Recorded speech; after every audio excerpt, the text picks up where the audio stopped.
smaller bits, for example, that would be shared over the few.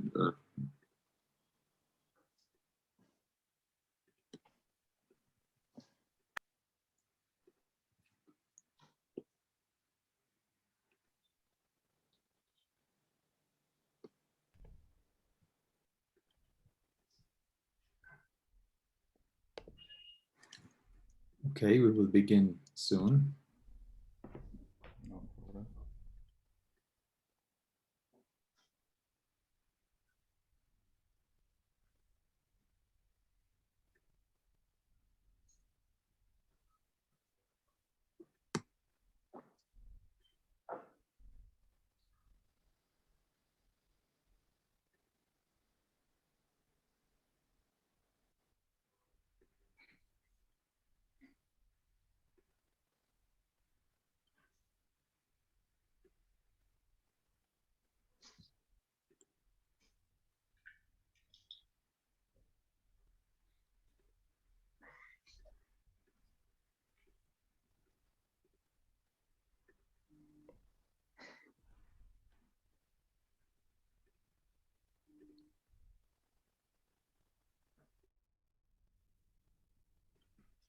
Okay.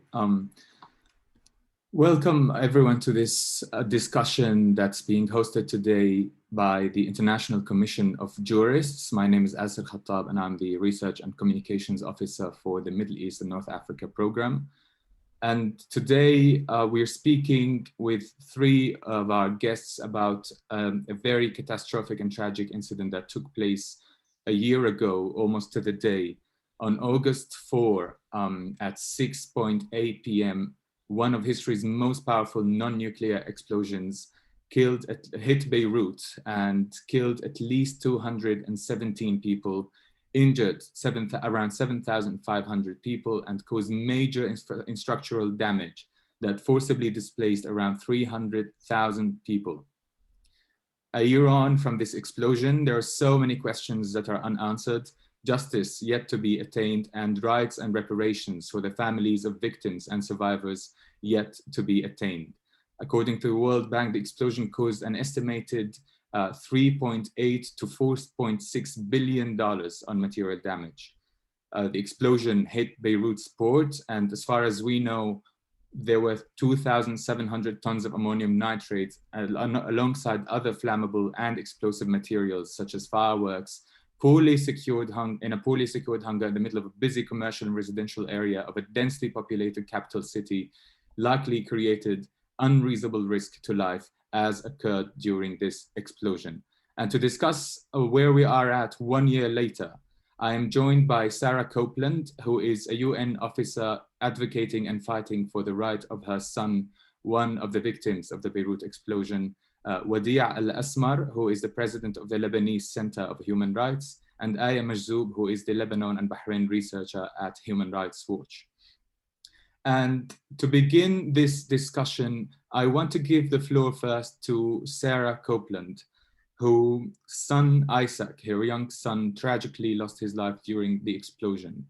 And I want to begin by acknowledging how difficult this anniversary must be for you and for, I suppose, almost around 200 more mothers and parents in Beirut who lost dear ones and loved children and relatives because of this tragic incident. And I would like by asking you, as I assume most of the people watching us today are very keen on knowing the story of how, I think you had just moved to Beirut exactly a year before the explosion occurred to work for the UN there, and you were there with your family. And could you please start by telling us your story, knowing that this is going to be a difficult experience for you? Sure, thanks, Asa, and thank you so much for hosting this really important event and for keeping to shine a light on what happened in Beirut. It's so important that we keep the spotlight on what happened. So as you mentioned, we had moved to Beirut a year earlier. I've been working for the UN for 6 years now, but I had been in New York previously, and then I was transferred to to the office in Beirut, Esquire. So we moved at the start of August in 2019, my husband, myself, and our son Isaac. And initially we really found Beirut an amazing place to be. It's just so full of culture, and it's amazing food, wonderful climate, beautiful people. Everybody welcomed Isaac, welcomed all of us, but particularly Isaac. Wherever we went, we felt like he was family to people, and it was a really beautiful experience to start off with. He was really thriving there. He was learning Arabic and French, which is something that we couldn't, opportunities we couldn't provide him if, at home or in New York. So it was a really positive experience to start off with. On the day of the explosion, it was a very normal day for us. It was I had been working from home for a while because I was pregnant at the time. I was 6.5 months pregnant, and due to COVID, I had been working at home pretty much since the pandemic had started. Isaac spent the morning at daycare, as he usually did. He absolutely loved going to his daycare. And then in the afternoon, he would spend the afternoons with his dad. And around the time of the explosion, he was sitting in his high chair having dinner. It was his normal dinner time. There was nothing out of the ordinary for us. I used to play like nursery rhymes on my phone, songs, so he could sing along. He liked Baby Shark and all the songs that kids love. So he was sitting singing. He's singing his songs. My husband had stepped out of the room. I heard a really loud bang, and I wasn't sure what it was. So I walked up. We had sort of a balcony off our lounge room. I walked up to the balcony doors to see what it was, but from where we were, we couldn't see any of the smoke from the fire. So I had no idea that there was the fire down at the port, because our apartment was, I think it was about 750 meters away, but there were other buildings in front of it, so we couldn't see the port from where we were. So I walked up to the window. I couldn't see anything. I walked back to Isaac where he was standing, and within that period of time, the massive explosion occurred. I was thrown to the ground instantly. Isaac's high chair was kind of thrown across the room, and he was hit in the chest with a big piece of glass. My husband was he was in the bathroom at the time, and so that was an area that didn't get as much damage just because there were no windows there. And he came racing out, and we raced over to Isaac. And initially I didn't see that he was injured, and we just sort of took him, and we didn't know if there was going to be another explosion because we didn't know what it was at that time. So we ran to the bathroom because we thought that would be the safest spot if there was another blast. But then as soon as we got to the bathroom, we saw how injured Isaac was. And so I wrapped him in a towel to try and put pressure on him, and we just ran. Like, I left the house with no phone, keys, wallet, anything. I just ran for help. And when I got outside, I could see our whole neighborhood was just decimated. There were bodies on the ground. There were, people just in a dazed and confused state. It was just, the destruction was everywhere. And I was screaming for help, but everybody was just, so confused that no one really knew what to do. So my husband and I ran up to one of the main roads, Charles Malak, and I just ran into the middle of the street and to wave down a car. And this amazing gentleman and his family stopped. It was a gentleman and his wife and 2 children were in the car, and they let us in the car. And we were really confused because the closest hospitals for us were St. George or LAU Rizik, but he drove away from those hospitals to another, and we didn't really know what was going on, but he ended up taking us to Rafiq Hariri Hospital, which at the time we were, kind of really frustrated, like, why aren't you taking us to these other hospitals that are closer? But in hindsight, if we'd gone to those hospitals, we probably wouldn't have been admitted. And so we got to Rafiq Hariri. The driver inadvertently took us to the coronavirus wing of Rafiq Hariri, because that was the hospital that was dealing with all of the coronavirus patients. And the security people outside didn't want to let us in at first, but we were just so desperate. We didn't care about coronavirus at that stage. We just sort of barged past them. Isaac by that stage had lost consciousness. As soon as we got inside and they saw how injured he was, they took him straight away. I was really injured myself. I had glass embedded in my face. So because I was very heavily pregnant, they took me away straight away to check on me and to deal with my injuries. And my husband stayed with Isaac, and that was the last time I saw Isaac. So. Thank you so much, account, and I'm incredibly sorry for your loss. I can't believe how hard it must feel for so many, for you and your husband and your family, and for all the other mothers and fathers and parents around Beirut who had to endure this loss that I'm sure has not been made easier by what has happened since the explosion. There has been human rights organizations, human rights defenders, lawyers, individuals, maybe some local or international officials, organizations inside and outside of Lebanon, and you and many other parents and members of families of victims and other survivors, working hard on trying to establish truth about what had happened, how did that come to be, and why, what happened so that the loss of those children and those people occurred in the country due to this explosion, and who was responsible for all of it, the lead up to that explosion, and then in the aftermath, defending whoever was responsible as well, and standing in the way of getting justice and reparations. And I want to ask you about the fight that you have been fighting since then, you and I'm sure many other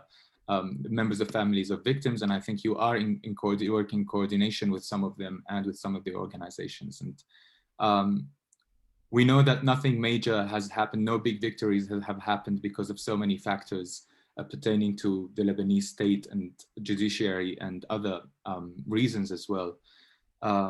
But where are we standing now, 1 year later?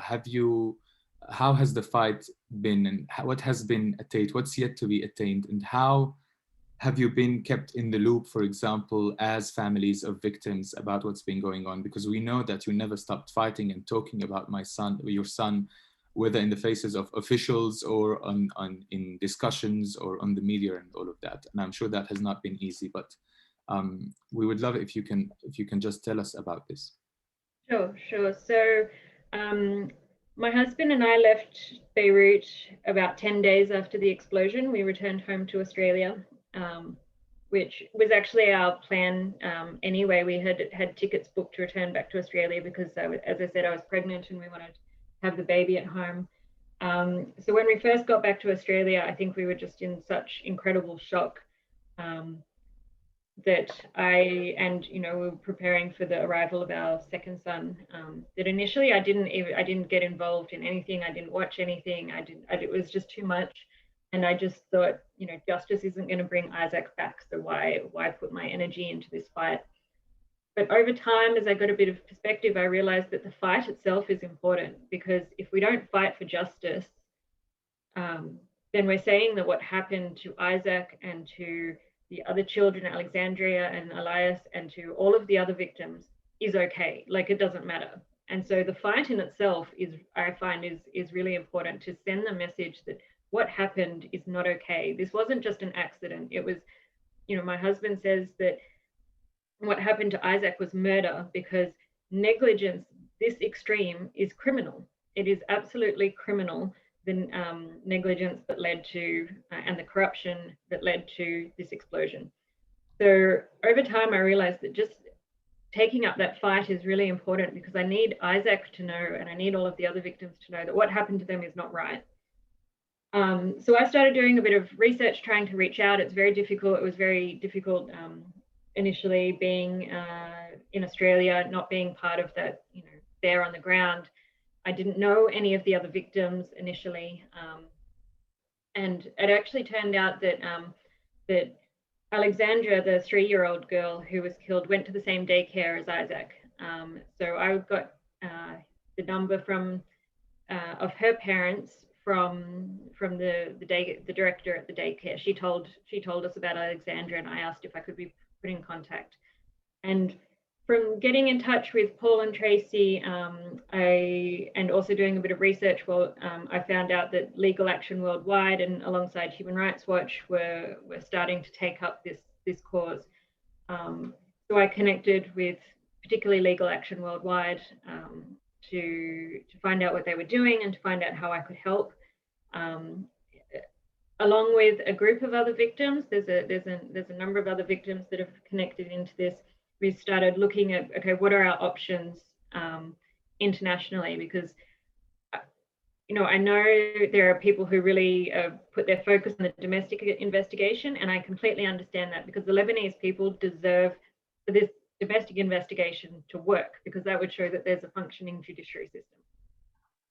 So, and the international system should not be the first recourse for justice. It should always be the domestic system first. But I think now that it's been a year and we still don't even have answers, let alone justice, it's time for the international community to step up. The Lebanese authorities have shown that they're not willing and not able to complete this investigation, let alone find justice for the victims. And so together with Legal Action Worldwide and with the support of Human Rights Watch, we brainstormed a lot of options, looked at what are the avenues that we have in the international system that could work in this case. Our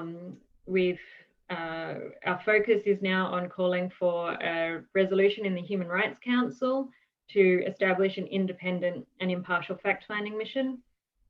We believe it falls squarely under the remit of the Human Rights Council, because the explosion was resulted, and the aftermath resulted in the violation of numerous human rights. And I know Aya will be able to speak to that much more clearly than me.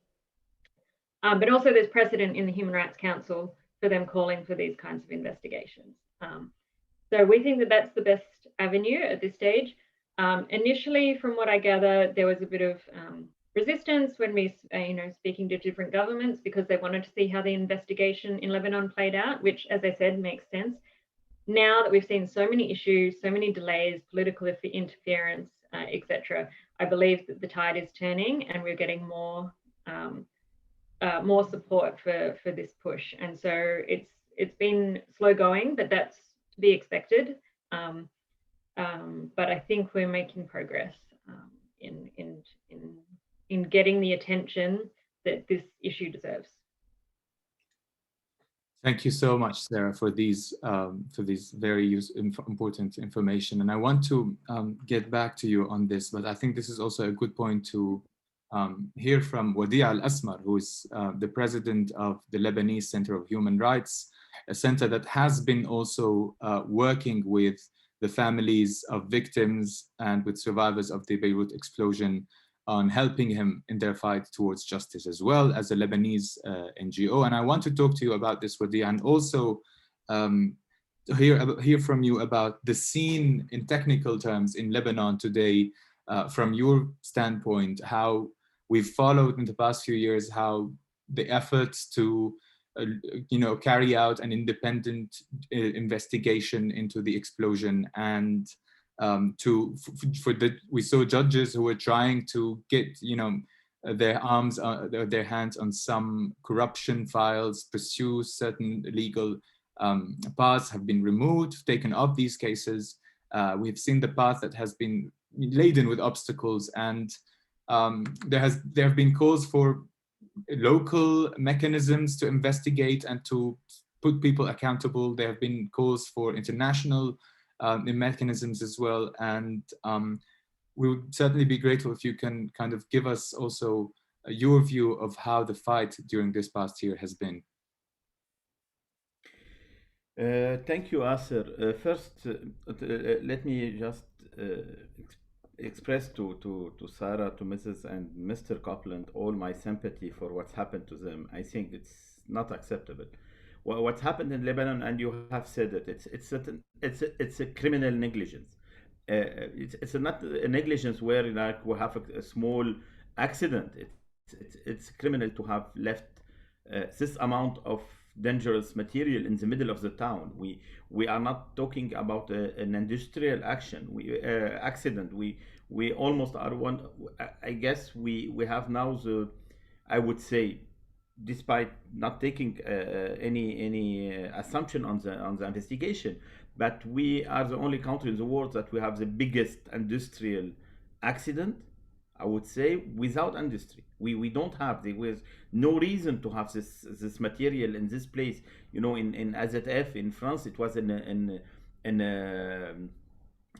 usine in a place, I mean, in an industry for this. In Lebanon, unfortunately, it's really very clear for everyone that I would say what everyone agree on it.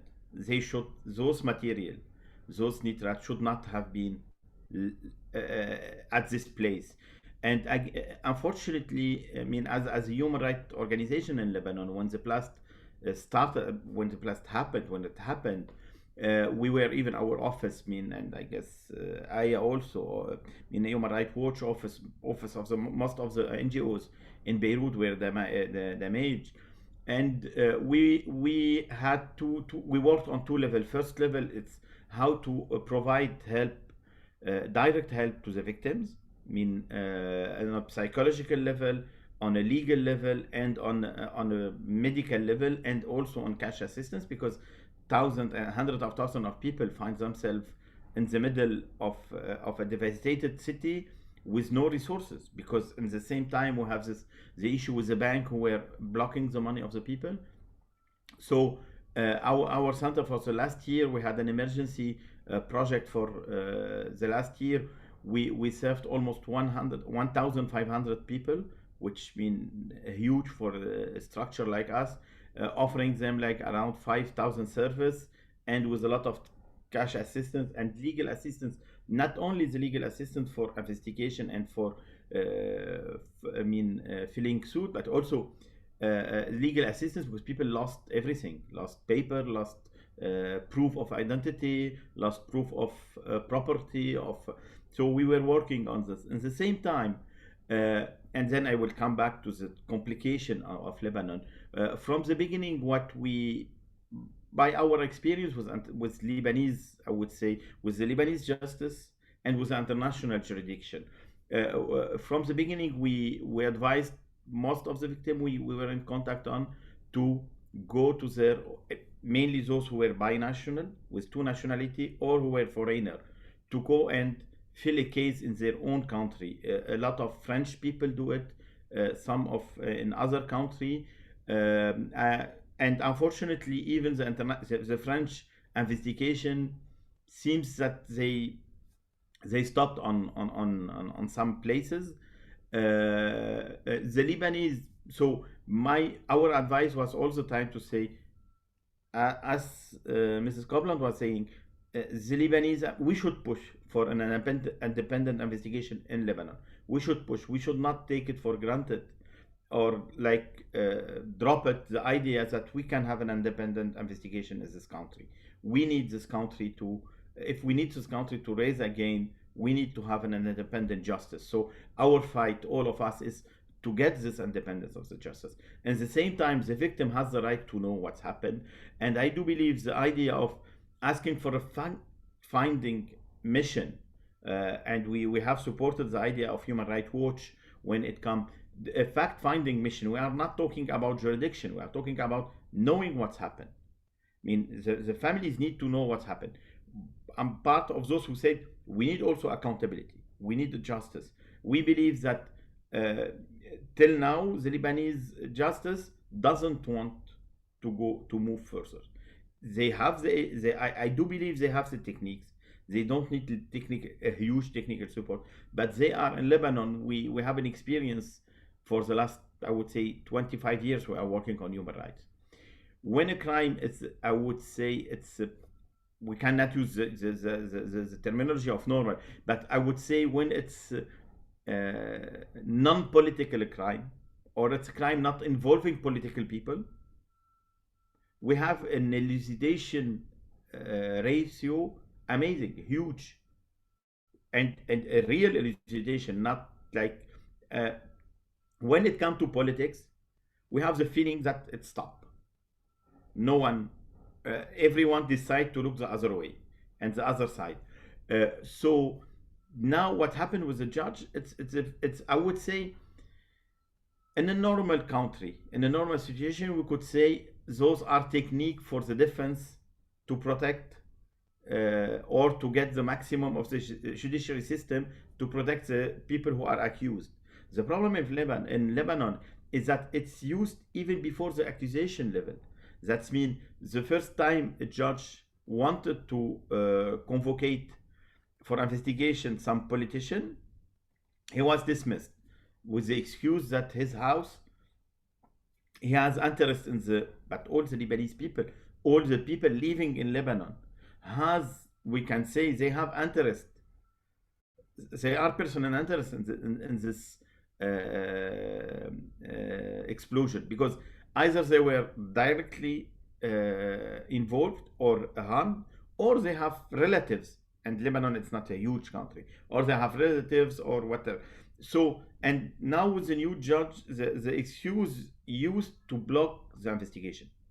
And again, we are talking about investigation, and I think it's very important to make the difference between investigation and trial. During the trial, as a human rights organization, we are advocating for the right of defense. But the right of defense cannot be abused, even before we arrive to understand what's happening. But because what's happening till now, what the Lebanese politician or political class is doing is gaining time, saying maybe we'll have another drama somewhere in Lebanon, otherwise, and people will forget. So what they are doing now, I mean, a judge saying, I need to hear some politician or some people who were on position at this time to understand what's happening. He is not issuing warrant. He is not issuing arrest warrant. He is not saying, I will go and put them on trial. It's only saying, I need to understand from them their story, their side of the story, because I do believe this is the only way to understand a little. I would not say they are two, as I said in the beginning, they are two levels in this case. They are how the explosion happened, but they are also how such dangerous material stayed in the middle of Beirut for like almost 10 years.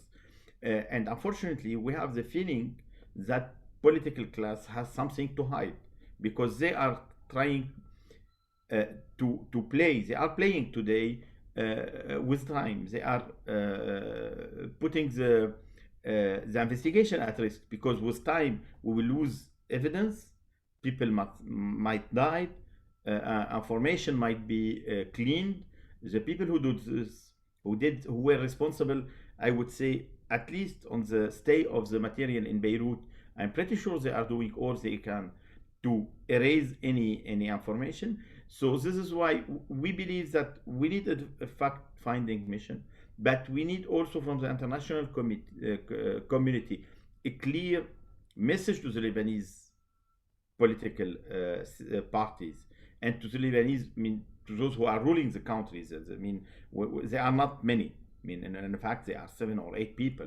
We are not talking about thousands of people, to say, you know, guys, this is a deal breaker. We cannot continue. This is a kind of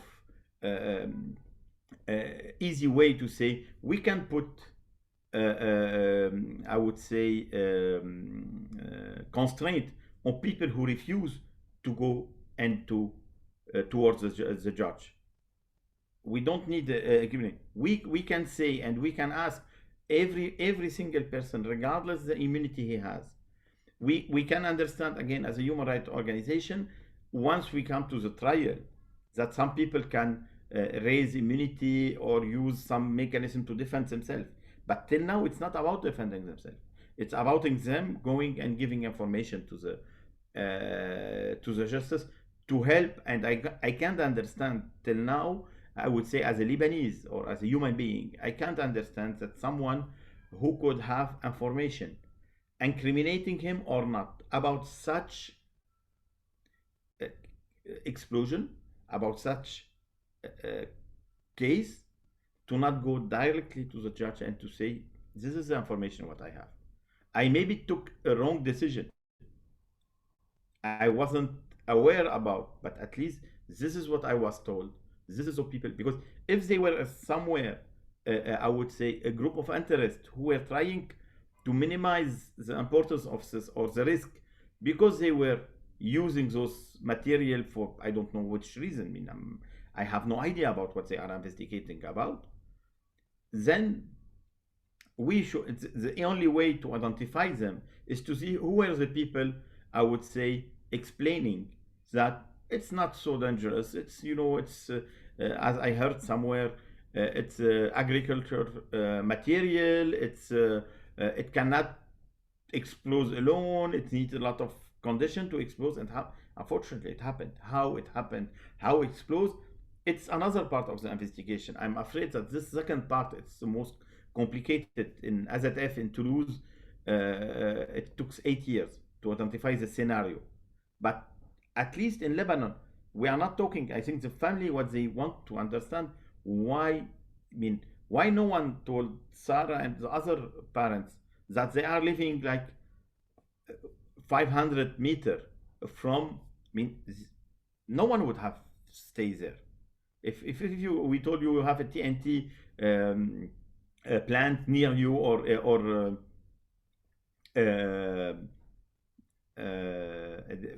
a place where we put TNT or any other military material, you will not take an apartment near it. You will move to another place. And unfortunately, this is what happened. From our side, and I would let Aya and also Sarah after explain, we believe that what's needed is we need an independent investigation mechanism. Lebanese one, Lebanese plus international independent expert, international one.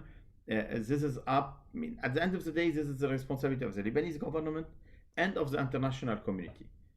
And this, we should find a way to provide the family with the answer. They have the right to know why this happened and how this happened, and to have people held accountable for this. And I would say it's something, it's in sequence, because till we didn't understand why this happened and why those material were here, it's very difficult to figure out the other point.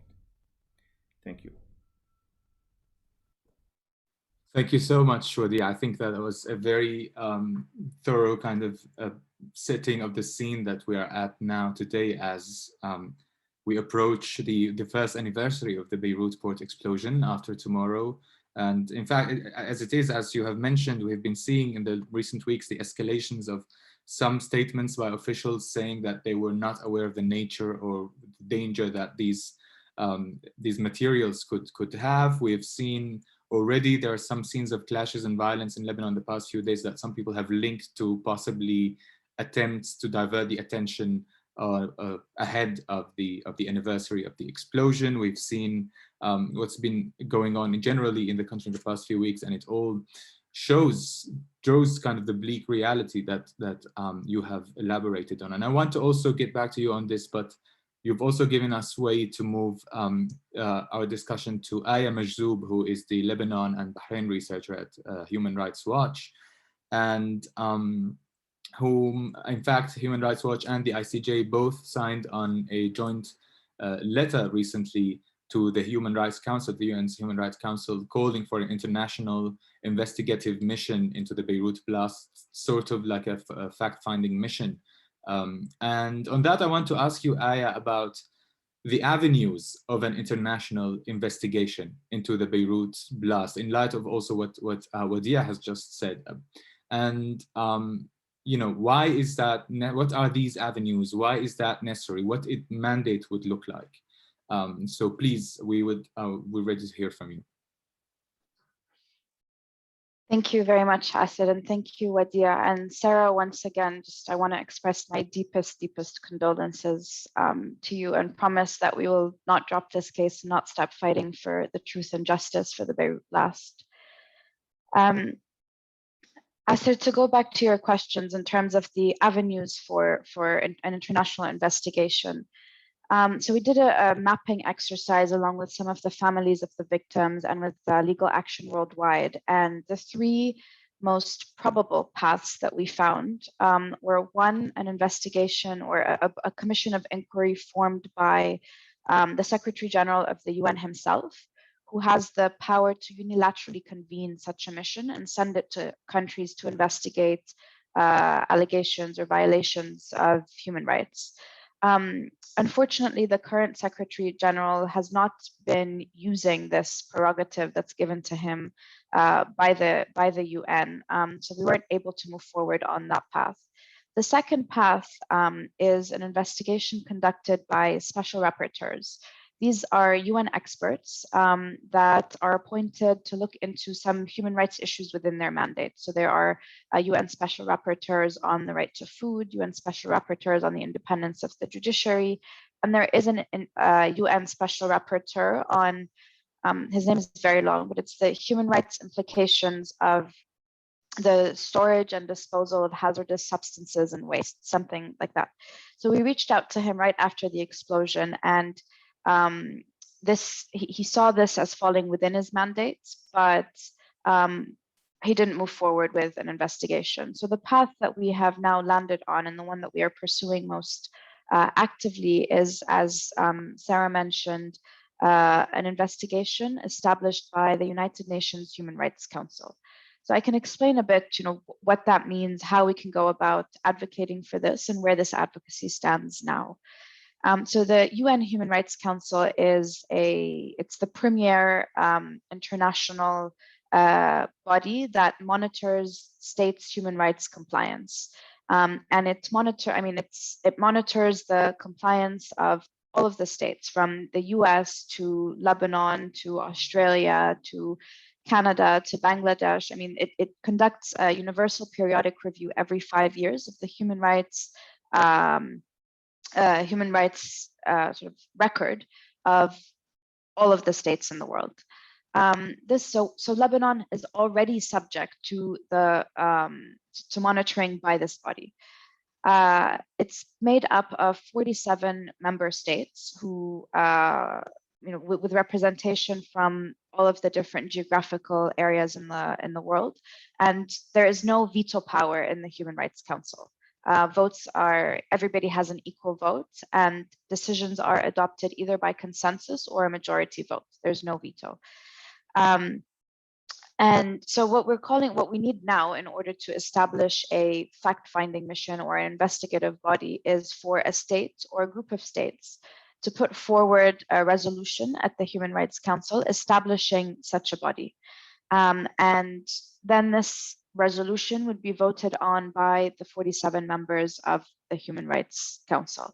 Now, these investigative missions set up by the Human Rights Council are becoming, they're a tool that the Human Rights Council has been using more often in the last several years in response to either patterns of human rights violations or human rights violations arising from sudden events, such as the Beirut blast. Between 2006 and today, the Human Rights Council has authorized about 34 investigative bodies around the world. So this isn't a novel thing that we're asking for. It is one of the prerogatives and one of the things that the Human Rights Council does. So we started a lot of our advocacy last year trying to get an investigative body formed by the Human Rights Council. And as Sarah mentioned, a lot of the states had said, let's wait and see how Lebanon's investigation goes, and then we can decide.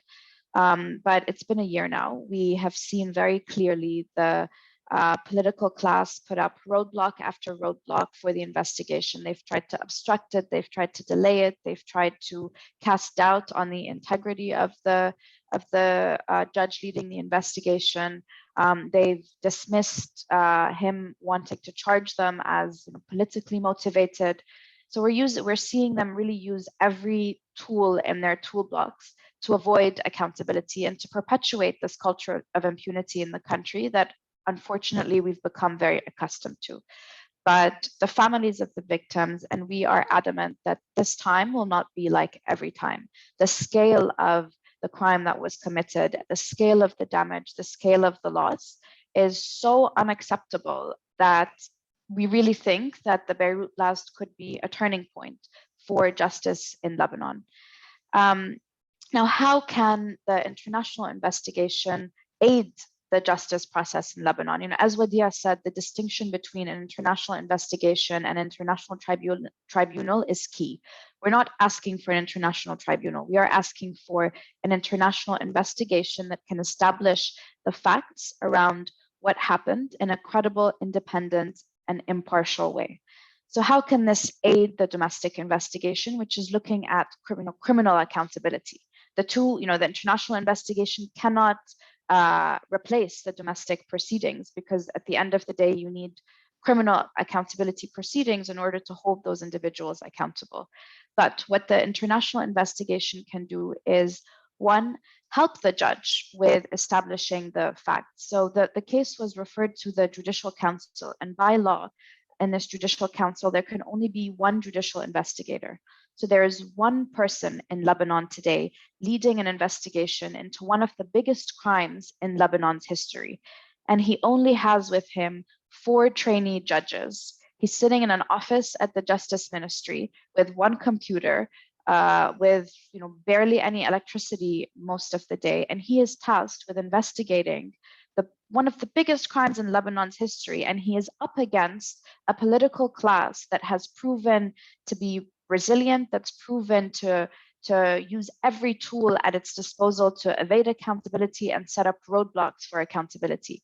So he really does need all the help that he can get.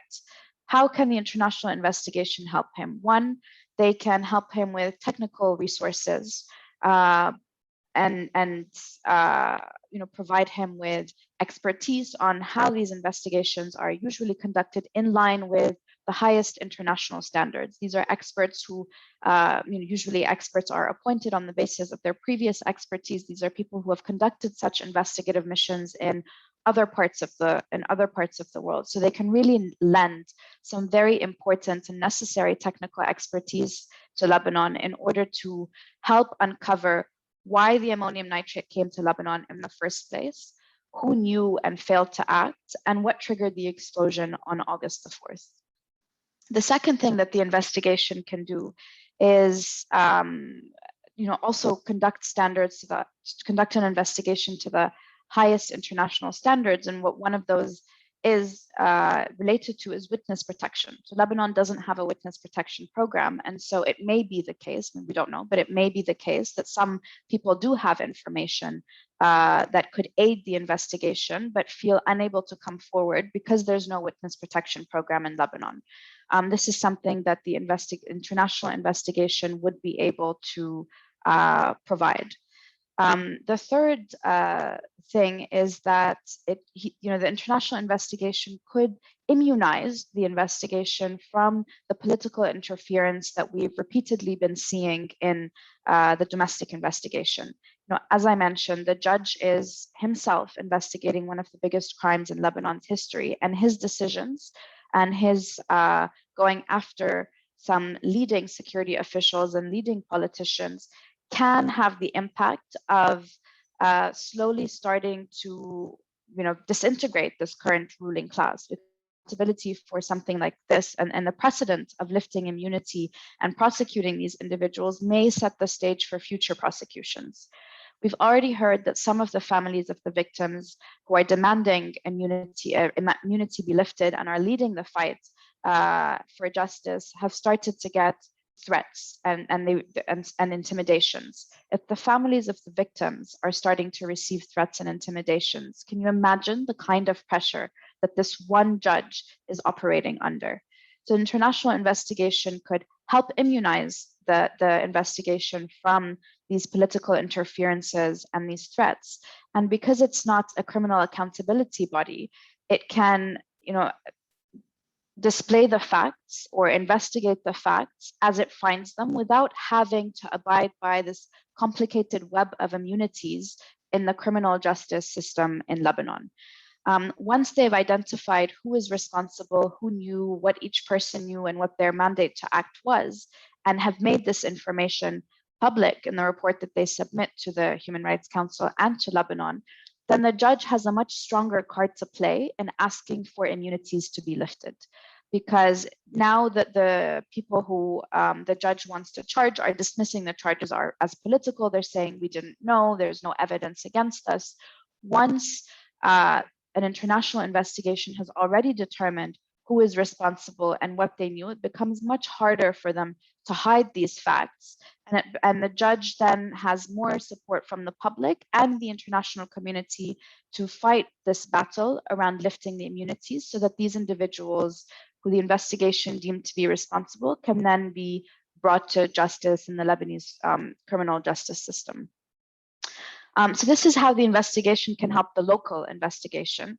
But its benefits, there are other benefits apart from the help that it would give the domestic investigation. So first, such an investigation, because it's looking into human rights violations, it's not just looking at individual failures. It will be looking at the responsibility of the Lebanese state as a whole and how the Lebanese state failed to respect the human rights of its residents, including the right to life. And this is important because it generates certain obligations on the state in terms of redress and compensation and justice.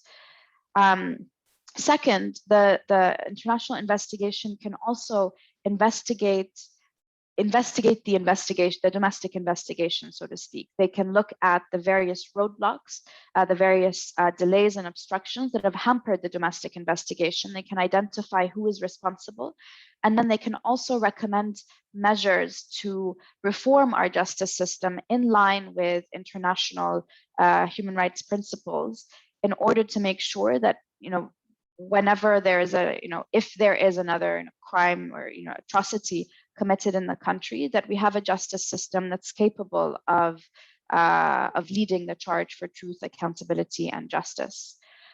Third, the results can be used in the trials of other countries. So as Wadih mentioned, some dual nationals have either already filed cases in their other countries or are planning to. And we've spoken with a few diplomatic sources who have said that a lot of these investigations or a lot of these criminal prosecutions in third countries often lack the resources to themselves conduct an investigation. And so they're waiting for the results of the Lebanese investigation that they'll then use in their criminal proceedings. We've asked whether a UN investigative report would be able to be used in lieu of a Lebanese investigation in these prosecutions, and they said yes. So this evidence can be used in criminal prosecutions in third countries, which could result in international arrest warrants for those found to be responsible. And then finally, they can be used for sanctions. So we have been advocating for sanctions, again, personal targeted sanctions, not sanctions on Lebanon as a country, personal targeted sanctions on the assets and wealth of individuals who are responsible for the ongoing human rights violations resulting from the Beirut blast. And so countries can use the evidence in this investigative report to make a case for sanctions against the responsible officials.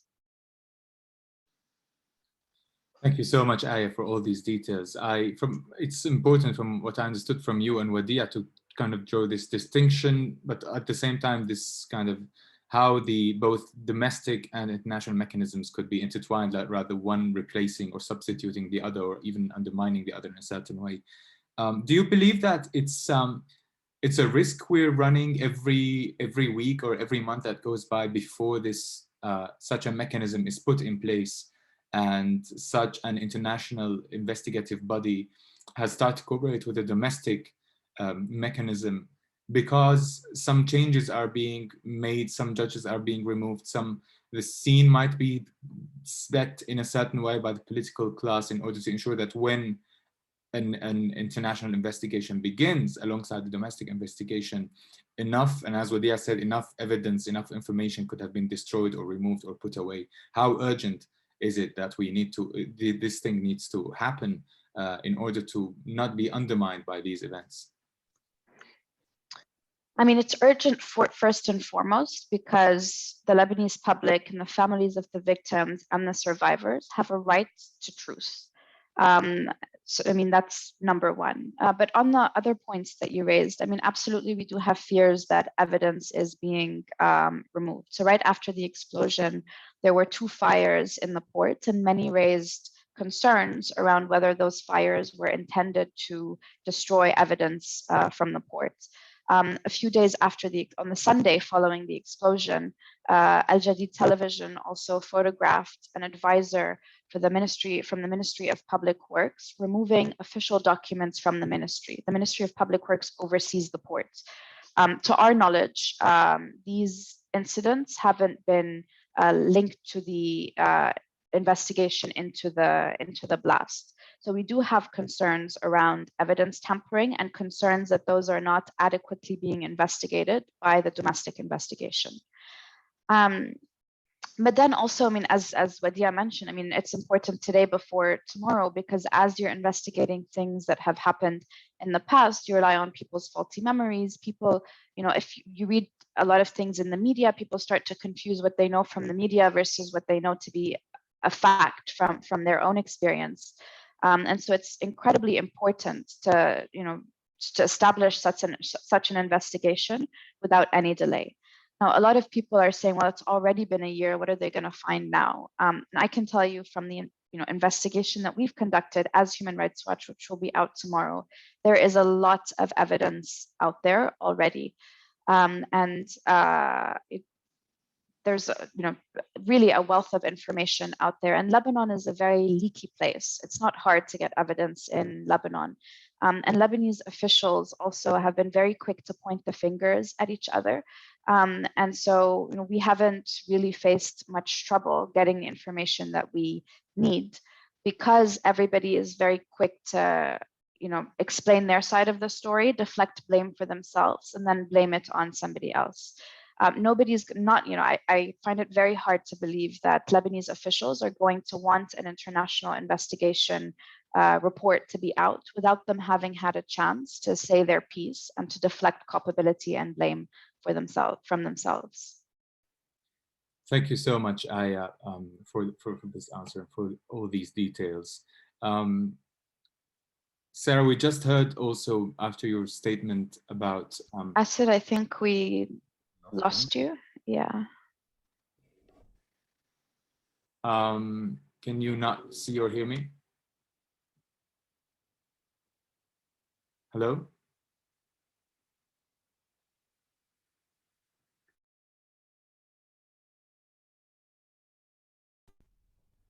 We'll come back, Asser. I don't know what happened. I apologize for this technical issue. Had to switch to my phone's internet now. I hope that it works.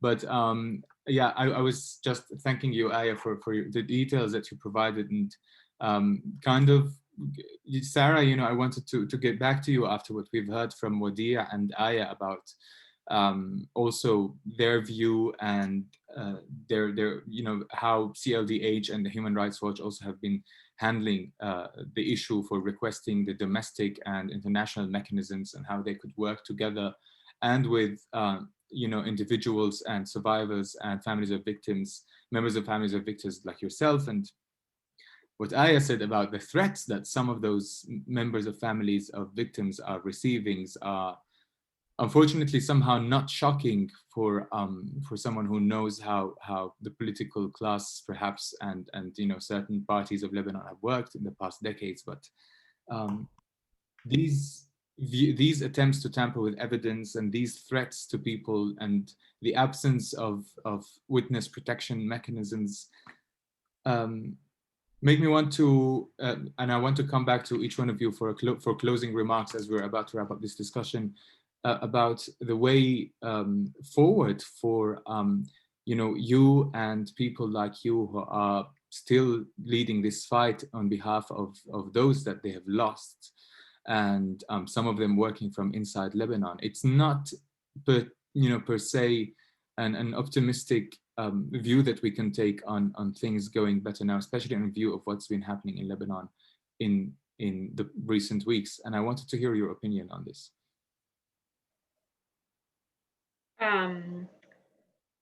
So for me, obviously, I have a level of distance. Being in Australia now, I try and keep a very close tab on what's going on in Lebanon. But I feel that, I mean, that's one of the reasons that I'm trying to be incredibly vocal about this, because Lebanon is not my country, and I don't want to feel like I'm saying what should and shouldn't be done.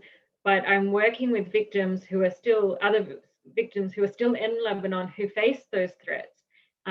Whereas I'm at a distance, I can be more vocal about what we need without having to worry about that, because my husband and I do not plan to go back to Lebanon anytime in the near future.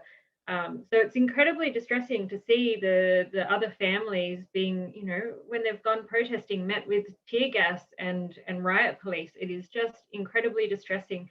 And so I feel like I have a responsibility, do what I can to convey our joint message to the world when I don't have those threats hanging over me. And it just speaks to me, it just speaks to the fact that we need the international community to step up. If they can do this to the victims, to people who lost their children, for me, the pain of losing my son is, I cannot imagine anything worse than what I'm going through. But I look at the other parents in Lebanon who are facing these threats and realizing that they are facing trauma on top of trauma on top of trauma, and it's just incredibly distressing. So I'm trying to do what I can, but I really feel that the international community needs to recognize what's happening and step up. I do feel that we're starting to see some of the tide shift in the sentiments of the international community, but there's still some work to go. And I think we just really need to, those who need to continue to raise their voices as loud as possible.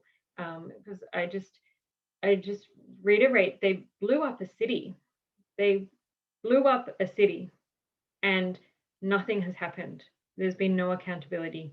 I mean, where else in history has a city been blown up like this? And it just, the world just moved on like it's nothing.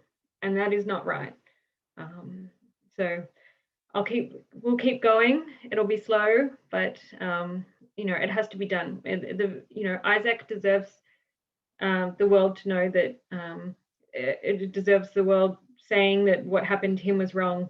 Alexandra, Elias, all of the other victims need to know that the world recognizes that what happened to them is not right. And so we'll keep fighting. And that gives us hope. Thank you so much, Sarah. I know I can't express enough how valuable your testimony with us here today is, and to hear you tell this story, and I know how painful it must be, especially just with the anniversary just around the corner. I thank you so much for the efforts that you've been doing as well. And again, it's been incredible to have you here with us today and hear your story. Our deepest condolences go to you and to your family for your loss. And also thank you, because I know it's late in Australia now, and we're kind of taking a valuable time of your evening today. Wadih, I want to come to you for any closing remarks that you might have in light of what we heard from Aya and just now from Sarah as well. Just I wanted to repeat what I was saying when we lost you. I do believe that one of the main challenges is how to protect information, how to protect evidence, but also how to protect people. And yes, definitely, Sarah, you may not be Lebanese, but you are a victim, and you are, I would say, twice a victim because you have nothing to do with this area. You were here for your work, and it happens, and I do understand that. Yeah, I appreciate. I believe that the family of victim appreciate a lot, and the Lebanese people appreciate a lot that you are vocal about this, because you have less pressure and less threat, and they cannot. You are not connected to them. Unfortunately, in Lebanon, the network of I would say influence.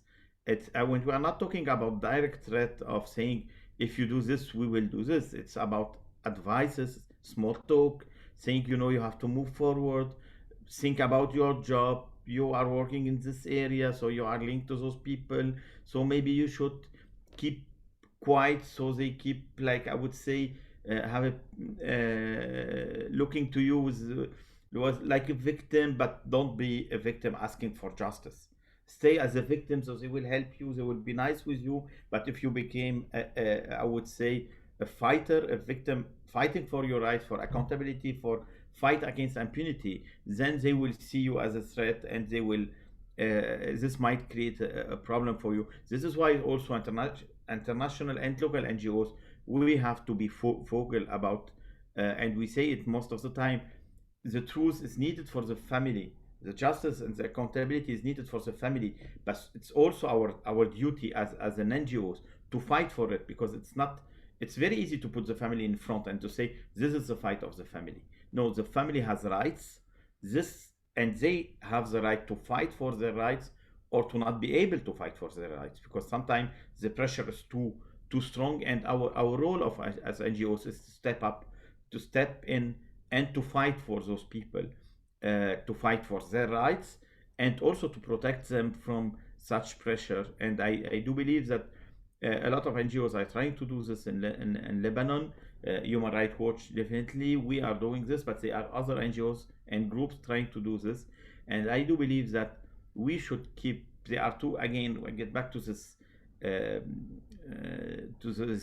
explosion. There are two levels again. The rights level, and this is where Aya and Human Rights Watch and CNDH and other NGOs who are working this, the right-based approach. But also the port explosion is a political incident. It's a proof that we have a system that it's a failing system. How it happens that hundreds of officials were aware about this and no one do anything. And this is another level of activities that other groups are working on. And I do believe both, we should be careful that the right and the accountability approach don't be influenced by the political side, because this is what the government is trying to do. It's to moving the crime of the explosion of the port from a crime to a political event that might be interpreted like this or like this. We have to be very aware about this. The political groups can do their job on their side, but this is a crime, and at any crime or violation, we need truth, justice, and accountability. And then after, we can talk about others. Thank you. Thank you so much, Wadih, also for being with us here today, and for your insights and analysis of the situation and where we are at. Aya Majzoub, do you also have any closing remarks in light of what we've discussed today and the statements that Sarah and Wadih also have just made? I'll keep it very brief because I know that we're a bit over. I just want to encourage everybody tomorrow we're coming out with a report about the Beirut explosion. It's our own investigation into the blast. We look at hundreds of official documents and supplement them with interviews with key officials to show who knew what their responsibility to act was under the law, and then how they failed to act. This was a very personal project for me as well. But what I was really just astounded by is the number of people who had information about this ammonium nitrate, the number of people who just brushed it off, either due to incompetence and neglect, or due to something a bit more malicious that was going on at the time. And just a complete lack of responsibility that Lebanese officials have shown. I mean, in all of the interviews that we've done with Lebanese officials, some were on the record, some were off the record, but maybe with the exception of one person that we interviewed, there was a complete lack of remorse, lack of responsibility, lack of compassion. People just wanted to say, I did what I had to do by law, and my role stopped there, which to me is just so outrageous given the scale of the catastrophe that occurred. So we won't stop fighting for justice. This report is hopefully the first in a long line of publications. We'll continue pressing for justice and accountability for the Beirut blast, for the Lebanese public, but first and foremost for the families of the victims.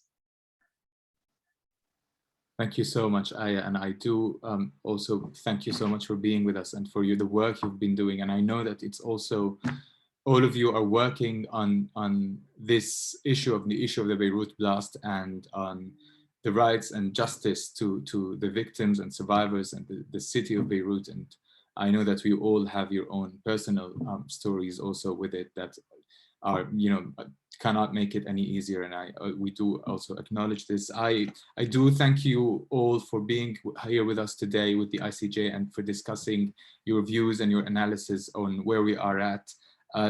Just around with this terrible anniversary just around the corner after tomorrow. And I also urge anyone who's watching us or who's going to watch us later to follow the work that Sarah Copland has been doing, their fight for justice for her son Isaac, and same for all those who lost their children and their loved ones because of this explosion, to follow the work of Wadih and the CLDH that they have been doing, and Aya Majzoub's work and human rights work on this. We're looking forward to look at this report tomorrow. I know you've been working on it for a while now, and we really would like to know more about this situation and about the findings that you're going to offer us. The ICJ itself is also going to mark this anniversary with more discussions and talks and press releases and opinion pieces about it. So I also urge you to follow us and see the work that local and international NGOs and individuals are doing around this tragic event. Thank you everyone for watching us and for being here with us today. And thanks again to our speakers. And I wish you all a very good day. Goodbye. Thank you very much. Bye-bye.